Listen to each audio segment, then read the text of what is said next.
रिया ने कभी भी शापित वस्तुओं पर विश्वास नहीं किया था, जब तक कि उसे वह दर्पण नहीं मिल गया।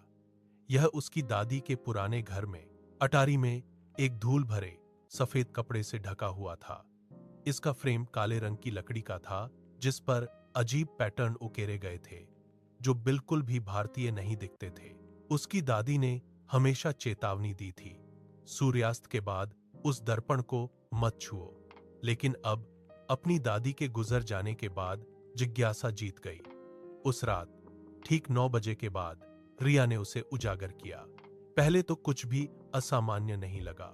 उसका प्रतिबिंब वापस घूर रहा था, वही थकी हुई आंखें, वही बिखरे बाल। लेकिन जब वह दूर हटी तो प्रतिबिंब तुरंत पीछा नहीं किया, यह पिछड़ गया। बस 1 सेकंड के लिए रिया जम गई। वह फिर से करीब आई। इस बार प्रतिबिंब मुस्कुराया, लेकिन वह मुस्कुरा नहीं रही थी। उसका दिल तेजी से धड़कने लगा। यह सिर्फ मेरी कल्पना है, वह फुसफुसाई। उसने अटारी की बत्ती बंद कर दी और जल्दी से नीचे उतर गई। तभी चीजें और भी बदतर हो गईं। अगली सुबह उसने कुछ अजीब देखा। उसके बेडरूम में लगे शीशे में उसकी परछाई अलग दिख रही थी, ज्यादा पीली। उसकी आंखें ज्यादा गहरी, लगभग खोखली लग रही थीं। और फिर वह 1 सेकंड के अंश भर देर से हिली। अगले कुछ दिनों में रिया को लगा कि उस पर नजर रखी जा रही है। घर का हर आईना उसे गलत लग रहा था। उसने उन्हें ढंकना शुरू कर दिया, लेकिन इससे कोई फायदा नहीं हुआ। कभी कभी जब वह जल्दी से गुजरती थी तो उसे अपनी परछाई वहीं खड़ी दिखती थी। एक शाम उसका दोस्त अर्जुन उससे मिलने आया। उसने उसे सब कुछ बताया, उससे हंसने की उम्मीद करते हुए। लेकिन वह हंसा नहीं। मेरे चाचा ने मुझे एक बार इस तरह के दर्पणों के बारे में बताया था, उसने चुपचाप कहा। पुराने वाले कुछ के बारे में माना जाता था कि वे कुछ फंसाते हैं।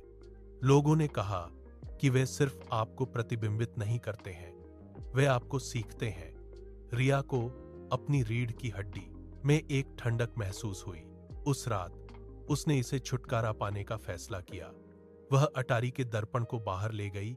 उसके हाथ कांप रहे थे। सड़क शांत थी। जैसे ही उसने इसे तोड़ने के लिए एक पत्थर उठाया, उसने अंतिम बार एक नजर डाली।